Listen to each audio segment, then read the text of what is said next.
अस्सलाम वालेकुम वरहमतुल्लाहि वबरकातुहू। व्यूअर्स, कैसे आप? Thank you very much for watching my channel. इस वक्त मैं हाजिर खिदमत हूँ अपने पीर, अपने उस्ताद और मेरे दादाजी हैं अलहाज पीर सैयद मुनव्वर हुसैन शाह साहब मानसरा में ये रहते हैं। तो इनसे ये हकीम हाज़िक है। जब हम पैदा भी नहीं हुए थे तब के ये हकीम है। मेरे वालिद साहब के भी उस्ताद हैं, ये मेरे दादाजी के भाई हैं। मेरे दादाजी भी हकीम थे, तो ये उनके भी उस्ताद हैं। तो इनसे नुस्खा पूछते हैं गैंठिया का। गैंठिया जो जोड़ों में दर्द होता है और गैंठिया डायग्नोज हुआ है, RA फैक्टर है, RA फैक्टर के बाद गैंठिया हो जाता है। तो उसका नुस्खा इनसे पूछते हैं कि कैसे गैंठिया से निजात हासिल की जा सकती है। अस्सलाम वालेकुम वरहमतुल्लाहि वबरकातुहू। बहुत से लोगों को गैंठिया, और कितने लोग पूछते हैं कि बाबा जी से पूछ के बताएं हमें गैंठिया का नुस्खा जो है। तो आप बताइए, आसान नुस्खा और तेज़ भी हो और इंशाअल्लाह ताला उससे शिफा भी मिले। बिल्कुल, ये अज्जाए हब्बे उजा इसका नाम है। गोलियों का नाम हब्बे उजा है। हब्बे उजा जी। सुरंजा शीरी 2 तोला, सुरिंजा शीरी 2 तोला, सना मक्की 2 तोला, सना मक्की 2 तोला, मस्तगी रूमी 2 तोला, मस्तिकी रूमी असल वाली हो वो 2 तोला, 2 तोला, मुसब्बर 2 तोला, जर्द, हाँ, मुसब्बर जर्द 2 तोला, हाँ, और पोस्ट अलीला दर्द और पोस्ट हलीला जर्द भी 2 तोला। ये चीज़ें आपने नोट फरमा ली हैं। आगे सुने इसको बनाने का तरीका। इनको बिल्कुल बारीक पीस करके,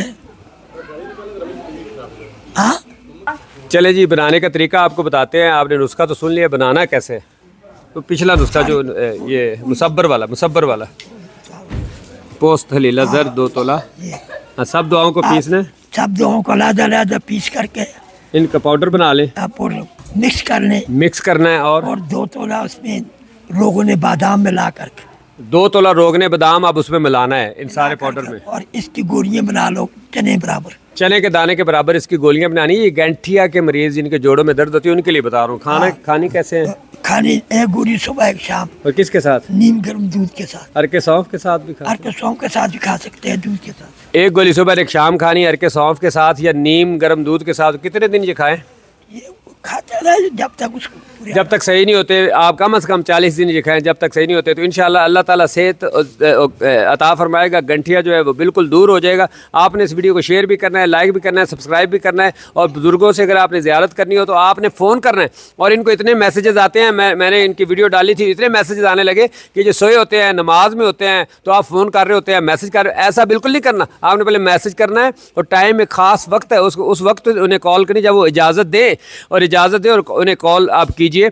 ऐसे ना कीजिएगा बार बार आप फ़ोन करते रहे। अपने टाइम के मुताबिक वो नमाज़ पढ़ रहे होते हैं, वो जब सो रहे होते हैं, आराम कर रहे होते हैं, तो आपने उनसे पहले मैसेज करना है। जब वो कहें कि हाँ ठीक है, इस वक्त मुझे कॉल या मैसेज करें, तब आपने करना है। Thank you very much for watching and sharing.